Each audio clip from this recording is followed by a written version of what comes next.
ગોર બાપાએ બરાબર શામળિયાના હાથમાં શ્રીફળ જલાવી દીધું. આવીને કીધું કે શ્રીફળ આપી આવ્યો છું. ક્યાં? જુનાગઢમાં. કોના ઘરે? નાગર નરસૈયાની ઘરે. હે? નરસિંહ મહેતાની ઘરે તમે શ્રીફળ આપ્યું? મારી દીકરી તો દુખી દુખી થઈ જાય. એની ઘરે કરતાલ સિવાય ક્યાં કાંઈ છે? તમે ના પાડી દો. બ્રાહ્મણે કીધું કે મહારાજ, અંગૂઠો કયો તો કાપીને દઈ દઉં, પણ જે અંગૂઠાથી ચાંદલો કર્યો છે હવે ભૂવા હું નહીં જાઉં. હું નહીં જાઉં.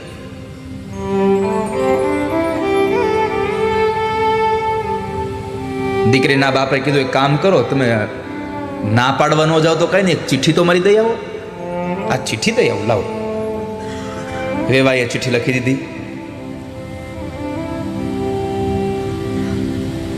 ચિઠ્ઠીમાં લખ્યું હતું કે વેવાઈને માલુમ થાય કે જાન લઈને આવો ત્યારે પૂરા 1000 માણાની જાન લાવજો, હાથી ને ઘોડા લઈને આવજો, અને જો આવી રીતની જાન લઈને આવવાની તમારી તૈયારી ન હોય તો જાન લઈને આવતા જ નહીં. કાગળિયો વાળ્યો, ઉપર લખ્યું જે જગ્યાએ એડ્રેસ લખવાનું હતું ત્યાં જય શ્રી કૃષ્ણ. ભૂદેવે આવીને નરસિંહ મહેતાને કીધું કે તમારા વેવાએ કાગળ આપ્યો છે, લ્યો.